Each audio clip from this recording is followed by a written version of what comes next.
My name is First Lieutenant Frank Foss out of Fort Lewis, Washington.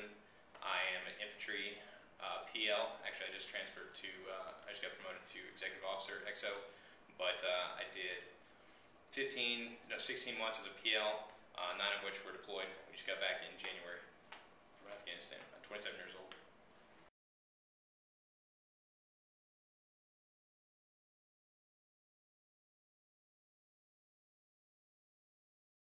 Do your best. Don't worry about standing out. Don't be that guy who tries hard when he's in a leadership position and shams out when he's not in a leadership position.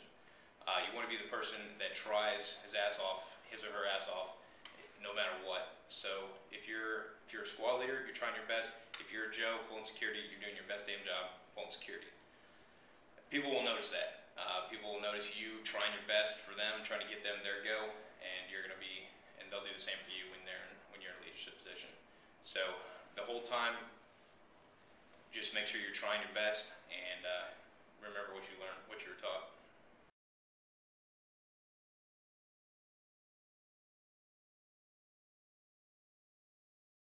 To be a successful cadet, lieutenant, officer in general, you gotta have a good head on your shoulders, you gotta be intelligent, you gotta have street smarts too. So if you don't really know the answer to the question, you gotta know how to find it. You gotta have that work ethic to go out and find the answer. So it's not always the smartest person, it's not always the person with the most common sense, it's the person that's willing to work to find that answer. Also, you have to be a great team player. You can't be out for yourself, you can't be trying to one-up your counterpart or especially any of your subordinates or higher leadership. You gotta work as a team. The Army is a team sport, so stay as a team.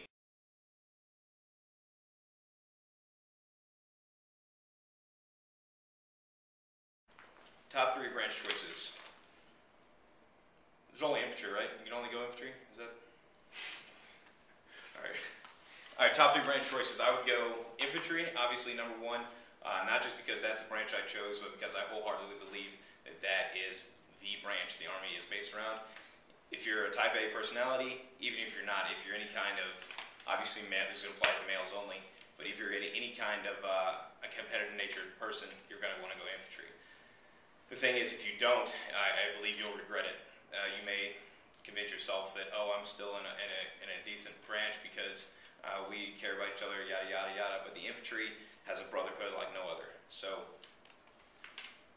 leading men in combat, there's no greater experience. And even if you don't go to combat, you've led them in, you've prepared them for combat, to prepare them to risk their lives for this country. Because then there's no second guess. They are the ones on the front line. It's not supply. It's not field artillery. It's not tankers. They're not on the front line. It's the infantry. Boots on the ground, face to face with the enemy, zero-sum battle, 1 winner, 1 loser. You can't get any more high speed than that. Second choice is go on opposite end of the spectrum, military intelligence. I believe there's an inverse pyramid as far as the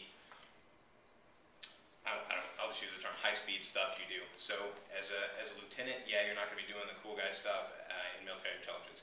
You're going to be an analyst. I'll just put it out there. You'll be an analyst.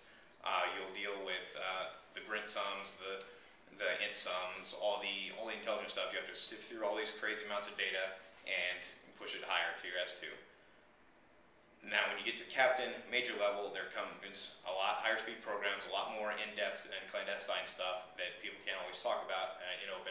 The programs that are run, I don't know them offhand. I know they exist. I don't know, and I wouldn't spit them out here. But they do exist.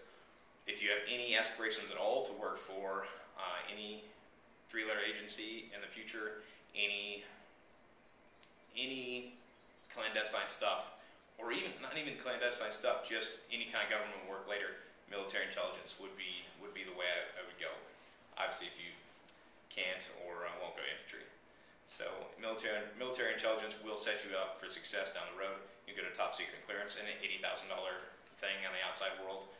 You'll be dealing with all kinds of intelligence that dictates where units move and what's going on with our government.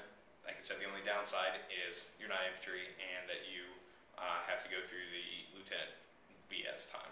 So, third choice I would say is an armor or Cav Scout, just because Cav Scouts are very similar to infantry.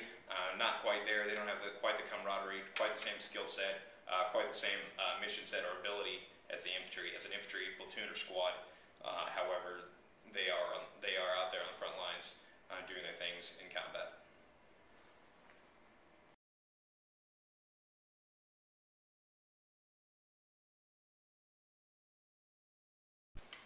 One piece of advice for the 20-year-olds and people getting ready to break out into the real world, I would say step outside your comfort zone. You will have the time of your life, you will have the experiences, the stories, just the life experience in general if you step outside your comfort zone. Yeah, it's not comfortable. That's the definition of it. So if you're worried about giving up your civilian life to go active duty, jump right in. Both feet, jump into active duty. You'll spend your time doing things you love. Maybe you don't love it. You'll have that story for later in life. You only live once. Step outside your comfort zone, and you will not regret it.